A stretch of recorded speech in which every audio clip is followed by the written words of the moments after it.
One of the most meaningful life lessons shared by Chef Venkatesh Bhatt. என்னோட லைஃப்பில் எனக்கு ரொம்ப ஹெல்ப் பண்ண ஒரு லெசன் சொல்கிறேன். நம்ம டெய்லி நம்ம வந்து நிறைய பேரை சந்திக்கிறோம், நிறைய பேர்கிட்ட ஹெல்ப் கேட்குறோம். ஏதாவது ஒரு ஹெல்ப் கேட்குறோன்னு வச்சுக்கோமே, யாராக அந்த ஹெல்ப்பை பண்ணுறாங்க. அந்த ஹெல்ப்பை பண்ணாங்கன்னா அந்த ஹெல்ப்பை பண்ணவங்க அதை பற்றி வெளியிலே சொல்லக்கூடாது.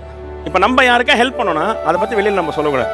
ஆனால் அந்த ஹெல்ப்பை வாங்குறவங்க இருக்காங்கல்ல, அந்த ஹெல்ப்பை வாங்கின நம்மளாக இருந்தாலும் சரி, மற்றவங்களாக இருந்தாலும் சரி, அதை சொன்னவங்க, அதை செஞ்சவங்க பற்றி உயர்த்தி உலகம் ஃபுல்லாக சொல்லணும். நீங்கள் உலகம் ஃபுல்லாக சொல்கிற அந்த பெருமை தான் உங்களுக்கு ஹெல்ப் பண்ணவங்களுக்கு நல்லது செய்யும். உங்களுக்கும் அது பல கோடி மடங்காக திரும்பி வரும். நீங்கள் மற்றவங்களுக்கு ஹெல்ப் பண்ணுற மாதிரி கடவுள் உங்களை வைப்பார். ஸோ என்றைக்குமே நன்றி மறக்காமல் நம்மளுக்கு ஹெல்ப் பண்ணவங்க ஞாபகம் வச்சுக்கிட்டு அதை பற்றி இழிவாக நினைக்காம, ஏன்னா நிறைய பேர் இதான் சொல்கிறாங்க, மச்சான் நீ கொடுக்குற யார்ட்டையும் சொல்லிடாதடா, வாங்கும் போது ஹெல்ப் வாங்கும் போது அப்படி தான் சொல்கிறாங்க. இப்போ வெளில சொல்லிடாத, எனக்கு கொஞ்சம் அசிங்கமாக இருக்கும்டா, சொல்லிடாத அப்படின்னு தான் பேசுகிறாங்க. ஸோ அதை என்றைக்கு நம்ம உயர்த்தி மற்றவங்க முன்னாடி சொல்கிறோமோ, என்னைக்கு நம்ம ஈகோவை நம்ம விட்டு கொடுக்குறோமோ, அன்னைக்கு கடவுள் நமக்குள்ளே வருவார். என்னைக்கு நான் பெருசாகிறனோ அன்றைக்கி கடவுள் இருக்க மாட்டார், நான் தான் பெருசாக இருப்பேன். என்னைக்கு நான் சின்னவனோ அப்போ கடவுள் நமக்குள்ளே வந்து நம்மளை பெருசாக்குவார்.